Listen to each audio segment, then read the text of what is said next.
Queridos, no livro de Reis, a Bíblia nos conta a história de um homem chamado Naamã. Naamã, ele era comandante do exército do rei da Síria. Não era de apenas uma parte do exército, de todo o exército, ele era ministro da guerra. Ele era um homem que Deus, o Deus do céu, o nosso Deus, Jeová, tinha dado muitas vitórias. E entre essas vitórias foi sobre Israel, e ele levou cativa uma menina israelita para sua casa para servir a sua esposa como escrava. Naamã, diz a palavra de Deus, que ele era varão, homem valoroso. A Bíblia diz assim, ó, e era este varão, homem valoroso, porém leproso. E a menina, tendo ouvido isso, a escrava, que a Bíblia não fala o nome, a Bíblia não narra o nome dessa criança, disse, olha, tomara o meu senhor estivesse em Israel, e ele seria sarado dessa lepra. E quando a mulher escutou, ela contou para ele, ele foi no rei e falou, olha, manda carta para o rei de Israel, porque eu fiquei sabendo que lá eu posso ser curado, lá tem profeta. E o rei mandou uma carta para o rei de Israel ficou preocupado, falou, olha, o rei está procurando motivo para entrar em guerra comigo, sou eu Deus para curar alguém? Quando Eliseu viu isso, Eliseu disse, olha, por que se pranteia, por que rasgar suas vestes? Deixe que venha, para que ele saiba que há profeta em Israel. E assim foi. Naamã chegou com sua comitiva real, chegou todo enfeitado, todo cercado de soldados e guerreiros, seus guardas-costas, seus aliados. Chegou levando presentes para o profeta. E a palavra de Deus diz que Eliseu nem sequer saiu de dentro de casa. Apenas falou para o seu moço, fala para ele ir no Jordão mergulhar 7 vezes, ele vai ser sarado. E quando isso foi dito para Naamã, Naamã ficou tão revoltado, e ele falou, ó, que é isso aí? Eu pensei que ele ia sair, invocar o nome do Senhor, levantar a mão, tocar o enfermo, ele nem sequer me recebeu. E Naamã foi embora revoltado, e o seu servo falou assim, olha, Senhor, se ele te pedisse outra coisa qualquer, porque Naamã ponderou, olha, tem rios melhores, tem o Farpar, que é um rio bem melhor, que eu poderia mergulhar e ser sarado, mas tem que ser no Jordão, um rio sujo.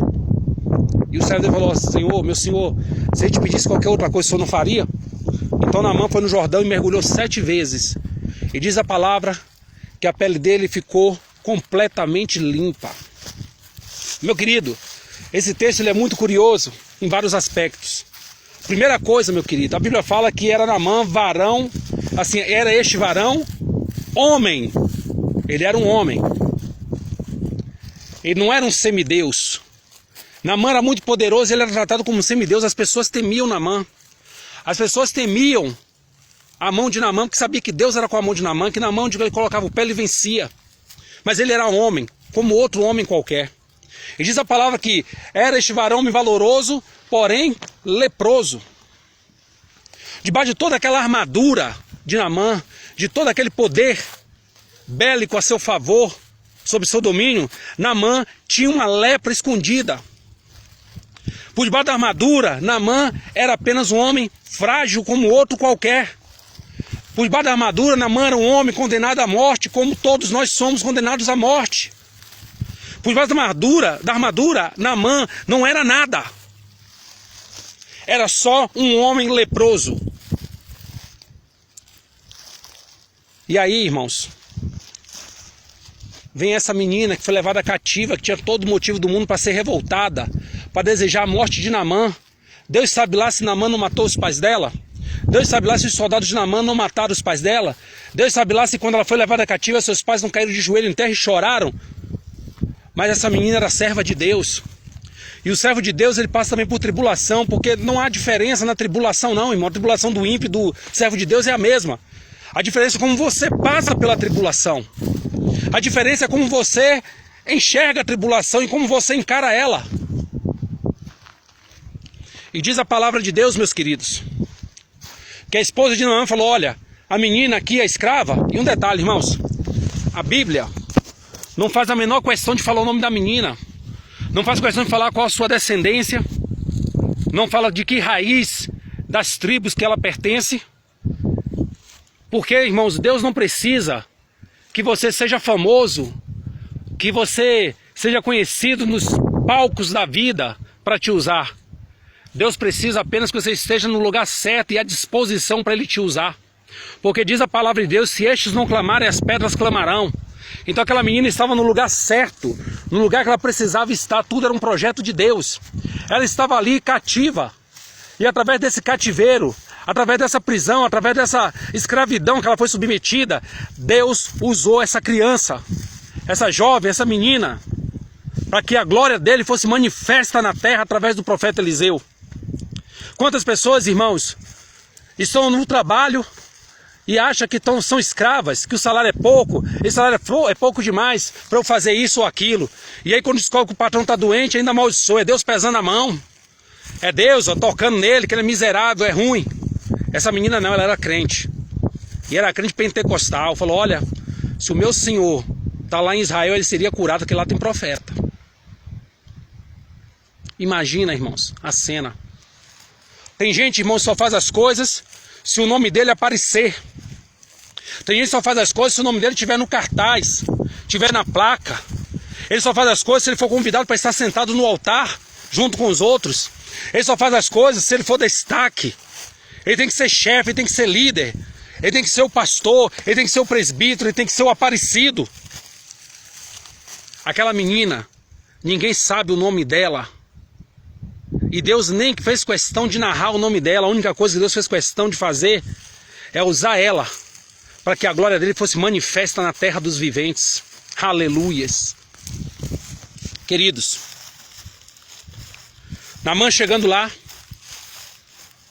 Eliseu, olha só, Naamã era um homem cheio de glória. Naamã era um homem cheio de glória. Naamã era um primeiro-ministro. Era como se Sérgio Moro fosse na sua igreja. Sabe o ministro Sérgio Moro? É como se ele fosse, não é um ministro da defesa, mas ele é um ministro, um dos mais conhecidos e respeitados no Brasil. É como se o ministro Sérgio Moro fosse na sua igreja. Qual seria a sua atitude? Sendo Sérgio Moro um homem ímpio, que não é evangélico, porque ele é ministro, não, vou colocar ele no altar, dar lugar de honra para ele. Como eu já vi muita gente fazer, pegar político espírita e colocar no altar e dar até o microfone para dar uma saudação. Como já vi pessoas pegarem políticos, macumbeiros, feiticeiros, filhos do Satanás e colocar no altar para dar saudação. Como já vi muita gente pegar estuprador, pedófilo, ladrão, corrupto e colocar em cima do altar, porque não é homem nem mulher de caráter, para dizer não, para dizer não, aqui não. Aqui só sobe no altar quem é de Deus, quem serve a Deus, só os ministros. Lá fora o seu autoridade, aqui a autoridade é o pastor da igreja, aqui a autoridade é Jesus. Queridos,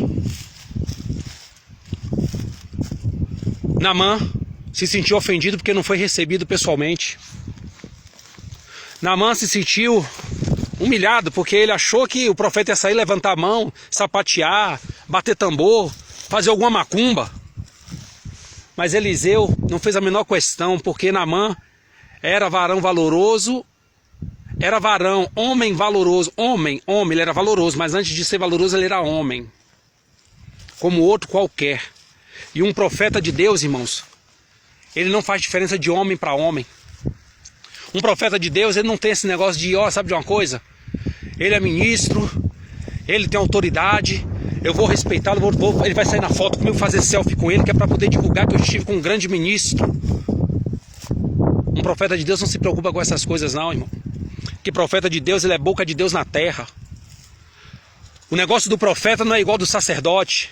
O sacerdote fica levando as lamúrias do povo para Deus e dando respostas, fica paparicando reis. O profeta não. O negócio do profeta é com Deus. Deus falou, ixi, aleluias, oh aleluia Jesus. Deus falou, tá falado, irmão, não tem conversa. Não tem vulgarmente falando somebody love a parte não. É sim não não. E aí Naamã, orgulhoso. O orgulho de Naamã, irmãos, era pior que a sua lepra. A pior lepra de Naamã era o orgulho. Naamã precisava se despir de si mesmo. Porque Naamã se despia da armadura e era leproso. Mas se ele se despisse de si mesmo, talvez já tivesse sido até curado antes. Naamã falou, não, vou mergulhar nessa água suja. O profeta nem me recebeu. Não, vou voltar e vou contar para o rei tudo que aconteceu, fui mal recebido. Ia acontecer uma guerra por causa do orgulho de Naamã. Pessoas iam morrer por causa do orgulho de Naamã. Mas aí Deus cutucou um ímpio lá. Porque, irmãos, quando Deus quer fazer a obra, Deus usa até ímpio. Deus usa até o ímpio para falar com você. E aí ele chegou, voltou atrás e mergulhou, e a sua pele foi transformada como uma pele de criança, pura, ficou pura. Então Naamã foi até Eliseu e falou assim: olha, toma esses presentes que eu trouxe. Eliseu falou: olha, não quero nada. Não, tem certeza absoluta, não quero. Irmãos, vou falar para vocês uma coisa. Tem gente em nosso meio hoje em dia que só ora se receber oferta. Tem pessoas em nosso meio nesses dias que só prega se for pago. Tem gente em nosso meio que só canta se receber dinheiro. Eu não sou contra ofertar não, irmãos, porque às vezes você sai de longe para pregar a palavra e chegando lá, irmãos, a igreja, os irmãos não levantam uma oferta para te abençoar. Costuma às vezes, irmão, você voltar só com o dinheiro da passagem. E às vezes só com o dinheiro da passagem de volta, que a de ida você pagou do seu bolso e ficou por isso mesmo. Eu já passei por isso diversas vezes, irmãos. Eu já passei por isso diversas vezes, não foram poucas não. Muitas vezes, muitas vezes. Eu já fui para lugares e fiquei lá 3 dias. 3 dias. Pregando, me desgastando, evangelizando, visitando pessoas, pegando carga espiritual dos outros. E aí no encerramento do trabalho, eu voltei para casa com o dinheiro da volta, porque nem o dinheiro da ida me deram. Eu não me importo, irmãos, porque eu fui para Deus. Eu fui para Deus. E eu aprendi que digno é o obreiro do seu salário. Se aprove a Deus que fizesse aquela obra e não recebesse nada, amém. Como também já fui em lugares e me deram oferta e eu rejeitei. Não recebi. Algumas vezes porque a oferta não era dada de coração. Era uma oferta forçada. Uma oferta pesada, angustiada. Então eu falei, não quero. Quando me entregaram, não tome, me entregaram, eu fui lá e coloquei no gasofilácio como oferta para aquele lugar. Já teve outros lugares que eu fui e recebi e Deus tocou meu coração, eles não têm condições. Isso é sacrifício. E eu abençoei a oferta e coloquei de volta no gasofilácio, para a glória de Deus. Irmãos, Eliseu rejeitou aquela oferta, que era uma oferta grandiosa. E Naamã pegou da terra de Israel e falou: permita-me levar dessa terra para a minha terra. Olha que mistério, irmãos. Me permita levar dessa terra para a minha terra. Oh, aleluia, Jesus. Irmãos, terra que profeta pisa é terra santa. Terra que profeta pisa fica santificado, irmãos. Aí eu te pergunto agora, igreja do Senhor, como é que estão teus passos nessa terra? Onde tu tem pisados e como tem pisados nessa terra, irmão? Oh, aleluia, Jesus. Por onde tens andado, irmão, irmã, obreiro, obreira, homem, mulheres de Deus? Por onde tu tens andado? Onde tens pisado nessa terra? Onde tu tens pisado tem sido lugar santo? Onde tu coloca a planta dos teus pés, Jeová, o Deus dos exércitos, coloca os pés juntos? Os anjos do Senhor colocam os pés na marcha?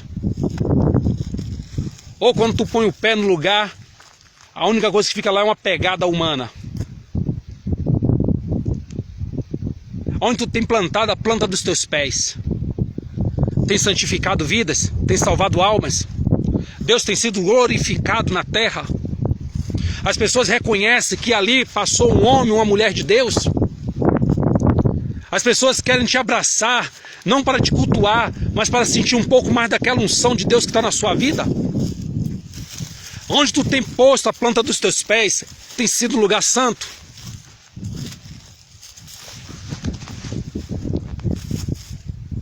Qual é a tua lepra, irmão? Qual é a tua lepra, irmã? É a mentira? É a preguiça? É a fornicação? É o adultério? É a masturbação? Qual que é o seu pecado? Você vai para a igreja e não consegue orar porque fica pensando nas mulheres que estão lá orando, de joelho. Você vai para a igreja e não consegue orar porque está lá debaixo orando, está de olho no pastor da igreja. Qual é a sua lepra? Você vai para casa, você acaba de orar, deita na sua cama, você não resiste e parte para o pecado. porque está sufocado pelo desejo carnal, pela concupiscência da carne. Qual é o seu pecado, irmãos? Qual é a sua lepra? Qual é a lepra debaixo dessa armadura de homem e mulher de Deus que tu está vestindo? Não te preocupes. Tu és varoa, mulher valorosa. Tu és varão, homem valoroso. Deus não deixou de ser Deus na sua vida por isso, não. Deus continua sendo Deus na sua vida, mas essa lepra precisa ser curada. Qual é a tua lepra? É o lesbianismo? São as fantasias abusivas, sexuais que vêm na sua mente? É a homossexualidade, a homoafetividade? Qual o seu pecado? Qual é o seu pecado? Você ora na igreja pelas jovens, pelas mulheres da igreja, pensando em coisas diferentes do que deveria pensar? Você ora pelos irmãos na igreja, pensando coisas diferentes do que deveria pensar? Tu deitas com teu marido pensando em outro homem? Tu deitas, ó homem, com tua mulher pensando em outra mulher? Qual é o teu pecado, irmão? Qual é a tua lepra? Qual é a tua lepra? O que que tem impedido você de ser um homem de fato valoroso e feliz? Porque Naamã, ele era valoroso. Ele tinha vitórias, Deus estava abençoando ele. A Bíblia fala que Deus deu grandes vitórias a Naamã. Mas Naamã não era um homem feliz. Porque, irmão, quem tem lepra debaixo da armadura não é feliz. Quem tem lepra debaixo da armadura, irmãos, quando ora, fica desesperado, pedindo a Deus perdão, perdão, perdão, perdão pelos pecados. É tanto pecado, é tanto pedido de perdão, irmãos, que a pessoa até se perde na oração. Qual é o teu pecado, meu querido, minha querida, nesta tarde? Nestes dias? Você está numa campanha de oração em 7 dias, você que fez o propósito de 7 dias de jejum. O que é que tem atrapalhado você de ter uma comunhão plena com Deus? O que é que está atrapalhando a resposta chegar a ti? Que lepra é essa, meu irmão, minha irmã? Que demônio é esse que está agindo na tua vida? Que pressão psicológica é essa que está dominando o teu ser, meu querido, minha querida? Em que o diabo tem te vencido? Porque Naamã venceu muitas guerras, muitas batalhas, mas era vencido pela lepra diariamente. Oh, aleluias! Aleluia, Jesus. Naamã, ele venceu muitas batalhas, mas diariamente era vencido pela lepra. Quando ele tirava a sua roupa, eu não sei se ele podia ter relações com a sua esposa, porque a lepra estava ali e não deixava ele ter relações com a sua esposa. Talvez ele não pudesse abraçar seus filhos, porque a lepra não deixava ele abraçar seus filhos. Talvez Naamã não pudesse ficar à vontade nos dias de descanso, quando recebia visitas em casa dos seus parentes, porque a lepra impedia Naamã de ter uma vida social. Naamã só era bom na guerra. Naamã só era bom quando Deus usava ele para guerrear e ter vitória. Naamã só era bom na frente da obra. Naamã só era bom na frente do exército. Naamã só era bom quando subia no altar para pregar e revelar e profetizar e curar e ministrar a bênção. E Deus operar com poder através da vida de Naamã. Mas quando Naamã saía dali, irmãos, do meio daquele exército, Naamã era só um homem leproso. Ele era valoroso. Por que ele era valoroso? Porque Deus era na vida de Naamã e porque as pessoas todas sabiam a respeito da autoridade de Naamã. Mas o que todos não sabiam era da lepra de Naamã. E não tem nada pior, irmãos, do que você ser usado por Deus, você curar em nome de Jesus, expulsar demônio, destruir obras de macumbaria, de feitiçaria, operar sinais de prodígio e maravilha, você orar e a chuva passar. Você orar e o tempo fechar e chover. Você orar, irmãos, e Deus acrescentar minutos a mais ao relógio para te favorecer. Isso tudo é sinal de prodígio e maravilhas. Você orar para uma pessoa que não tem perna e a perna brotar do nada no lugar onde está faltando a perna. Deus fazer nascer olho, brotar olho de dentro da pele. Uma pessoa que nasce com o rosto todo tampado, Deus fazer brotar olho de dentro para fora. Grandes homens de Deus e mulheres de Deus já passaram nessa terra, irmãos, e fizeram coisas tremendas no nome do Senhor. Mas a maioria deles, irmãos, tinham lepra e precisaram ser curados de alguma coisa. Qual é a sua lepra, irmão? Não precisa responder a mim. Ore a Deus. Ore a Deus, irmãos. Orem a Deus. E Deus vai fazer grande obra na sua vida. Assim como Deus tem feito obra na minha vida, Ele vai fazer na tua. Em nome de Jesus. Amém.